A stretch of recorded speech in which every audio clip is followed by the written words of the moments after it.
ఇప్పుడు గేట్ దిగడానికి దాని వెయిట్ సరిపోతుంది సార్. ఏది ఇదా? ఈ వెయిట్ ఉంది సార్, 150 టన్నులు ఉంటాయి. ఏదండి ఇది? ఆ గేట్ కడుపు ఎక్కడ? Iron gate. ఐరన్ ఉంది, దాని వెయిట్కి వెళ్ళిపోతుంది సార్ లోపలికి. దీనికంటే ఎంత లేకుండా వెళ్ళిపోతుంది. ఇదా? అది లేపడానికి ఇది కావాలి. అది మళ్ళీ పొజిషన్లో లేపడానికి కౌంటర్ వెయిట్ ఉపయోగపడుతుంది అన్నమాట. సంవత్సరాల్లో ఎప్పుడు చూడనిటువంటి వరద కృష్ణా నది మీద చుట్టుముట్టడంతో. ఎందుకంటే లాస్ట్ టైము 2009, అదేవిధంగా 1998లో 2 సార్లు దగ్గర 10 లక్షల క్యూసికల్ నీరుని క్రాస్ చేయడం చూసాం. ద ఫస్ట్ టైము 11,50,000 11,80,000 క్యూసికల్ నీరుని ఈ యొక్క ప్రకాశం బ్యారేజ్ని టచ్ చేయడం ద ఫస్ట్ టైం.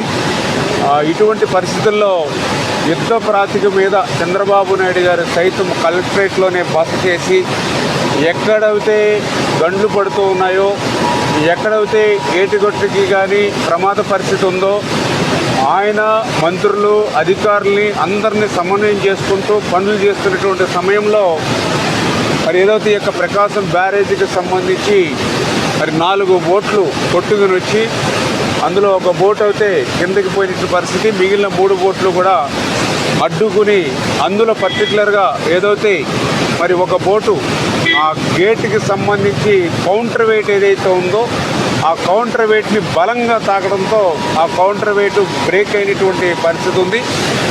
వెంటనే ఇరిగేషన్ అధికారులు కూడా అప్రమత్తమై ఇమ్మీడియట్లీ ప్రకాశం బ్యారేజీకి అయితే ప్రమాదకరమైనటువంటి పరిస్థితి ఏమీ లేదు. కాకపోతే రేపు మళ్ళీ ఆ ఫ్లడ్ తగ్గిపోయిన తర్వాత ఆ గేట్ని క్లోజ్ చేసుకునేటప్పుడు, అదేవిధంగా మళ్ళీ రేపు ఫ్యూచర్లో ఏదైనా ఫ్లడ్ వస్తే గేట్ను మళ్ళీ పైకి లిఫ్ట్ చేసేటప్పుడు ఆ కౌంటర్ వెయిట్ అవసరం ఉంటుందనేటువంటి ఆలోచనతో ఆ కౌంటర్ వెయిట్ పనులు ప్రారంభించాలనేటువంటి ప్రాథమిక నిర్ణయానికి ఇరిగేషన్ అధికారులు వస్తే చంద్రబాబు నాయుడు గారి యొక్క ఆదేశాల ప్రకారం ఏదైతే కన్నమ నాయుడు గారు మీ అందరికీ తెలుసు ఈ గేట్ల